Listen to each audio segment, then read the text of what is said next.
Well, we're back. It's Mike Gibson, Manesh Patel. This time we're focusing on what we're learning from clinical trials. It says a deep dive here. I don't want anyone to drown in a deep dive. I'm going to kind of go the right depth here so that you can understand where we are and where we're going with all the very rapidly emerging clinical trials data. This is overwhelming. It's good in a way, though, that we have so many overwhelming trials and choices ongoing right now.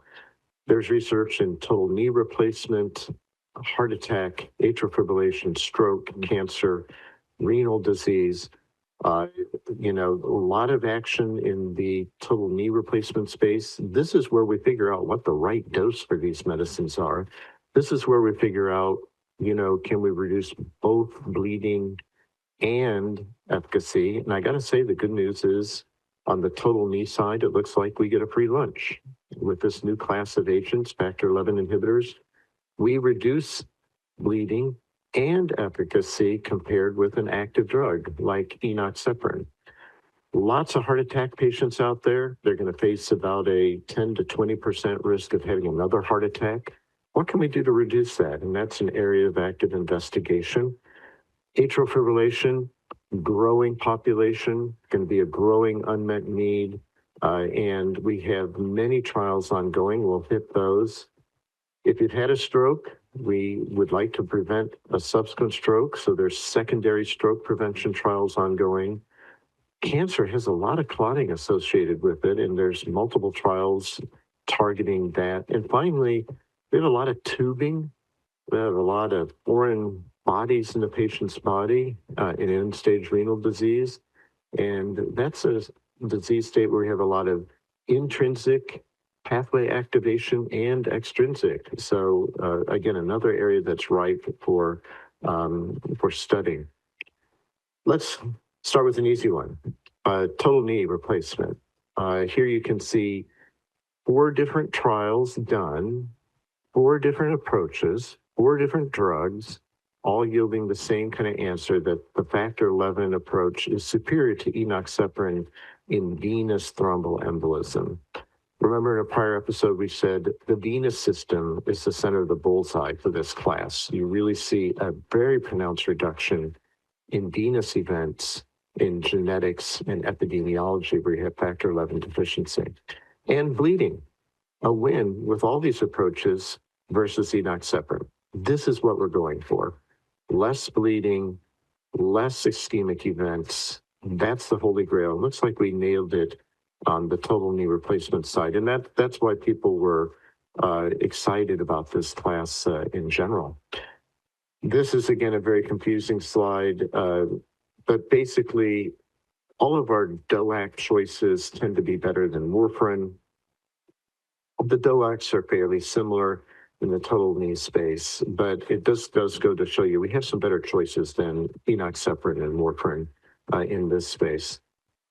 Now, let's talk about atrial fibrillation. Manesh, you're very involved in the Pacific program. The program there, that's where you look to see, can asundexian reduce bleeding? It was a phase 2 study, a safety study, and you did see less bleeding with asundexian. Azalea, a different drug, abelacimab, a sub-Q drug that's given once a month, an antibody, also against an active comparator, this time rivaroxaban, 67% reduction in bleeding. So whether you go up against apixaban or rivaroxaban, these 2 factor 11 inhibitors showed safer results, less bleeding. And again, in AFib, that's one of the things we want to reduce, both GI bleeding and hemorrhagic stroke. Those are 2 of the real problems. Both of them can be fatal and disabling. Now, moving on to phase 3, Manesh, you led a great trial, the Oceanic AF trial, comparing asundexian to apixaban. Very important. These trials are going up against apixaban, which is a very safe drug in this setting, but you showed less bleeding, again with the factor 11 approach with asundexian, Didn't quite make it on the efficacy side, inferior efficacy results. We'll circle back to that in a moment with a little deeper dive. Two other studies are ongoing, one with abelacimab, compared to placebo, not going up against an active drug. These people are people who the doctor said, you know what, you're not even healthy enough to get a haircut, let alone be on warfarin. So these are people who are deemed too sick to get some of our current therapies, but let's see if abelacimab offers an alternative. And finally, with the milvexian, going up against apixaban in atrial fibrillation and something called Librexia AF.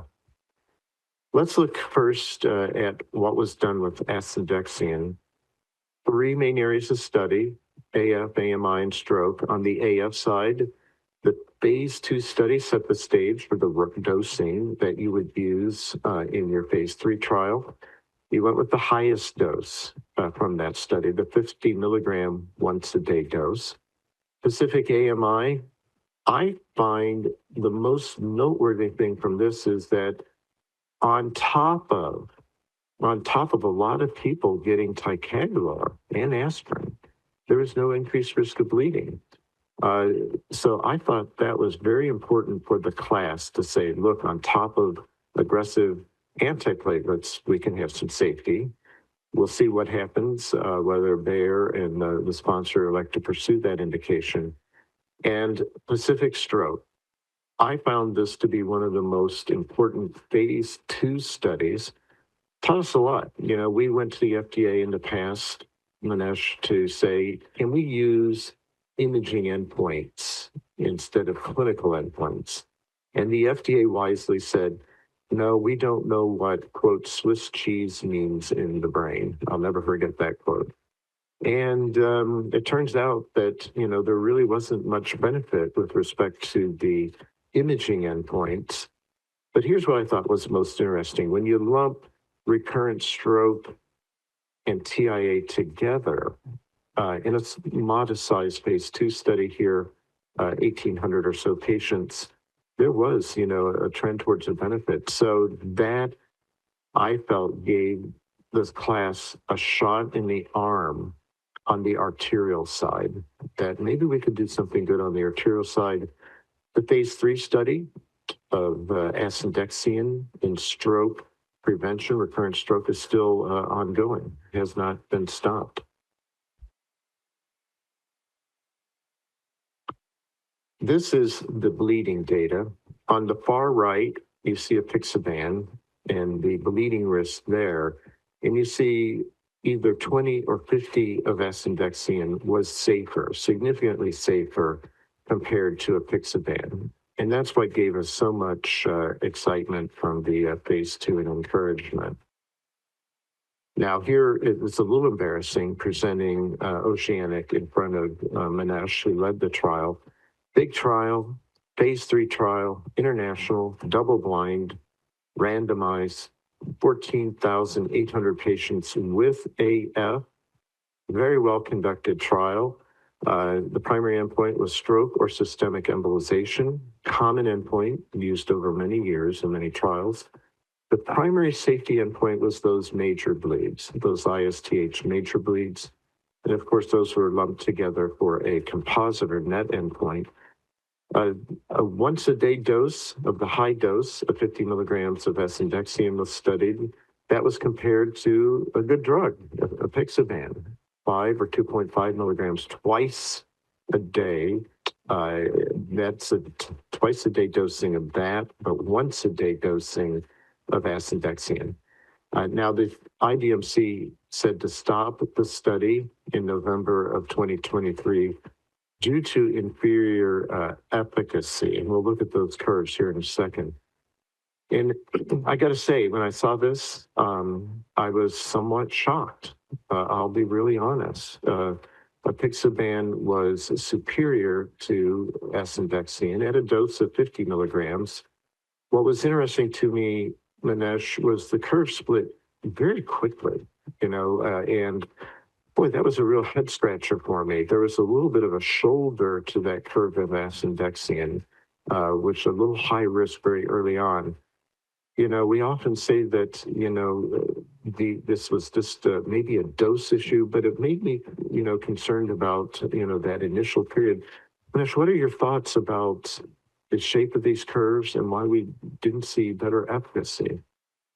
Yeah, thanks, Mike. It's obviously we'll never know the answer outside of the observation, and it's always humbling when you do large clinical trials and they don't show us the answers we think. Gets us back to why we do the trials. But they teach us a lot of things that we're going to learn, I think, as we go to improve the field. And I often say, as you've showed in other talks and topic timelines, that antithrombotics have been evolving over 50 years, and I wish they evolved faster. What we learned in this trial, I think, in these curves might be, I've sort of said it's, I think, three parts. One is, at least in this population, the dose of asundexian compared to apixaban may not be sufficient. The second is that we're learning that people that have been on these therapies for quite some time, like people that were not naive to apixaban, about 82% of the people here were on DOACs or anticoagulants, coming into a trial, they're unlikely to have a high event rate. As you can see, the apixaban arm, not only is it lower, but it's substantially lower than what would be anticipated for the risk of the population. So that's the second lesson, which is they're responders. And then the third, which speaks to the curves, in addition to dose, there may be a component of I'll call it a transition cost. So if you're stable and not having a lot of event rate on an anticoagulant, and you bring that person into a trial and transition them, then even when in our best case scenario, we have to know that it may be a combination of transition and transitioning with not the right dose. So we've sort of said three parts, right? A responder population, a dose, and a transition. Those three things probably lead to the findings that you see. Yeah, I mean, think about it, Manish. If you're tolerating apixaban well and not bleeding, not having any efficacy, I mean, you've passed the bleeding stress test, and you've declared yourself a low risk patient. So if you had to do it again, and I bet we will do these kinds of trials again, would you really enrich for people who had not been on a DOAC in the past? Yeah, in fact, we forget we have this group called the Combine AF group, which is put together the four randomized trial data sets, and it's interesting when you look at that paper that Tony Carnicelli is the lead author on. Well, the first analysis of which you identify in those trials by definition, because those trials, the DOAC initial trials, were going up against warfarin. On average, 43% of the patients were naive to oral anticoagulant, meaning they haven't had it in some amount of time. We'll call it 6 weeks to 3 months before coming into the trial. So the DOAC trials were a closer comparison to warfarin in that a substantial number of those patients, by design and rely, 50% were naive or not previously treated with an anticoagulant.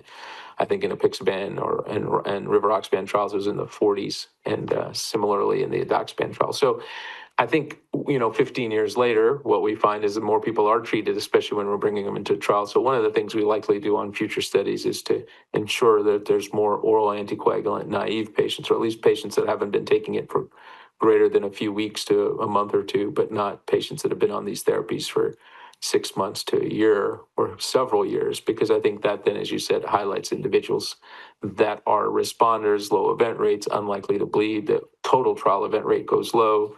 It might show non-inferiority, but it becomes really hard to show other things too. So it's just a complexity that you want to try to avoid if you can. Makes the trials harder, but these are the kinds of lessons we learn. Yeah. I mean, and I said they passed their bleeding stress test, these apixaban people, but asundexian was still safer in people who passed their bleeding stress test. I thought that was interesting. When you look at that efficacy asundexian curve, how would that compare to placebo? I mean, is there any activity there, or was this, a Diet Coke, Yeah, I've gotten that asked question too, and I think the answer is, again, we would expect that there's activity there. People have concern just because of the event rate and what they see, but for this population, the expected naive or not treated event rate is higher, substantially higher again, and so we think there is an efficacy here at that dose, and so I think there's a valuable opportunity for us in this class of therapies, and certainly this pathway, to identify the right population with the right strategy. And one might think that as you go forward with the trials you're looking at, that we're seeing that. We're seeing that LILAC, as you highlighted, is evaluating people that can't be on any of these. I'll call those failures. So then you go up against placebo. Factor 11 has a pathway. And I think in the other study, Librexia, or in other studies, people might say you're going to go up against apixaban, hopefully with, as you said, get the drug with the right dose and those things, but also potentially identify populations that may be a little bit newer to it so that you can identify ways that you can find a difference.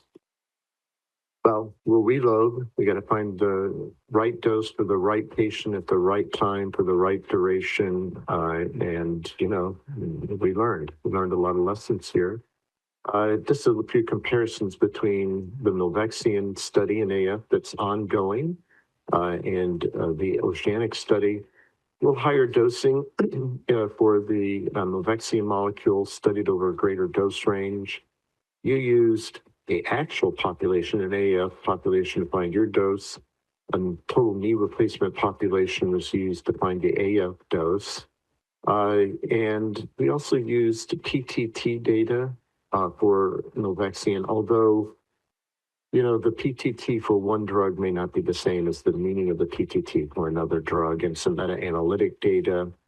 There was an assay that was used for asundexian, assay developed specifically for this.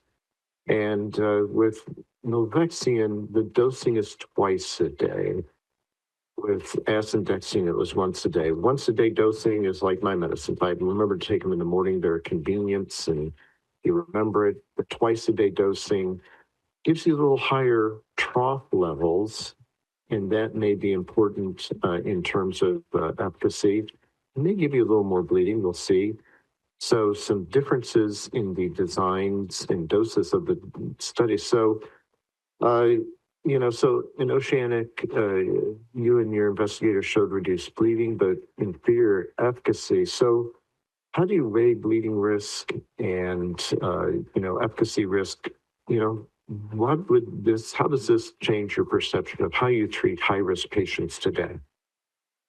Well, I think, Mike, as we had a great conversation about, I think the way I think about existing trial results and where I think the therapy is going in atrial fibrillation, but also for secondary stroke prevention, is that for our patients, there are two big classes in my mind. Those that are not able to or doing well with current therapies. And those are going to be people who are already underdosed, people who are stopping therapy, people who feel the bleeding risk is too high. There's a clear direct opportunity with new therapeutics, which we should, as we are, study and understand. There's still even a bigger opportunity, I think, for people who are failing existing therapies when they're first started with that, or they're just going in that pathway. And those are the people we've talked about where within 6 months, 25% stop, or after a year, they've had a bleeding or a stroke event. And so the secret sauce for us is to sort of get that fair fight going with, I'll call it, patients that are at substantial risk of both stroke and bleeding that are getting current DOACs like apixaban, and test that against, I guess, best strategy, anti-factor 11A inhibition. Well, you and I have used the balance beam kind of analogy in the past. So maybe if you are on a 4-inch balance beam and you've been falling off, maybe this new class of drugs is more like an 8-inch balance beam or a foot, so you're not going to fall off on one side or the other. So different balance beams for different patients. We'll see how it all plays out. Let's look real quickly at milvexian. The phase 2 program was really a secondary stroke prevention trial, 2,300 patients there, a knee trial. These two studies informed the dosing that we're using in phase 3. So there's a stroke trial, a secondary prevention stroke trial, using a low dose, 25 twice a day. That was identified in phase 2 as something that was effective versus Enox, but safe. And likewise, over on the ACS side, we're studying that 25 milligram dose twice a day. I like to say, Manesh, 25 milligrams twice a day is the new 2.5 twice a day of Riva, So this is the descendant of that. Librexia, we're going with a higher dose there, 100 milligrams twice a day. You need a little more protection at at those trough levels, so a little higher dose, they're going up against apixaban, so an active comparator. The other two is going up against placebo. Traditional endpoints in these studies, hopefully somewhere around 2026, 2027, we'll see some of the results. In the AF study, it is 100 milligrams twice a day of milvexian, twice a day dosing, different than the once a day dosing for asundexian, hopefully higher troughs. Going against that active comparator, the primary endpoint will be non-inferiority or effectiveness versus apixaban, and then superiority on bleeding. So we want to preserve the benefits of the DOACs, but make a safer alternative. The total need results were used to figure out the dose here. Let me direct your attention to the twice a day dosing. You can see 25 milligrams twice a day was about as good as enoxaparin. But when you look over at the 25 milligram dose, it was safer than enoxaparin. So we're hopefully having something that is as safe or as effective but safer than enoxaparin on those sides. And the 100 twice a day dosing was superior on VTE and superior on bleeding. And that was the basis of the choice of that drug dose for AF. Now, it was really done, to be perfectly honest, we looked at, well, I'm going to say 60,000 patients or something, kind of a network meta-analysis with enoxaparin being the anchor here, and really apixaban being the anchor, and comparing the different drugs to apixaban on the VTE side. And you can see apixaban beat enoxaparin, obviously. Now, when you look at the milvexian doses, the 50 twice a day, it looks like apixaban may have been better. A tie at 75 twice a day of milvexian, but it was the 100 milligram twice a day dose that looked like it might perhaps be superior to apixaban.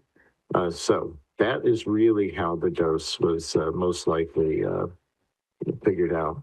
Abelacimab, antibody, once a month injection, long half-life, turned out to be safer than rivaroxaban, and the study was discontinued prematurely.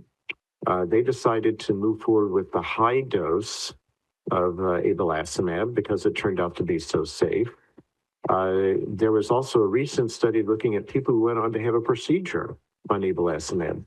You might think, well, my gosh, the drug has a 1 month half-life, is it going to be safe? And it turned out to be just as safe, if not safer, than rivaroxaban in people going on to a procedure.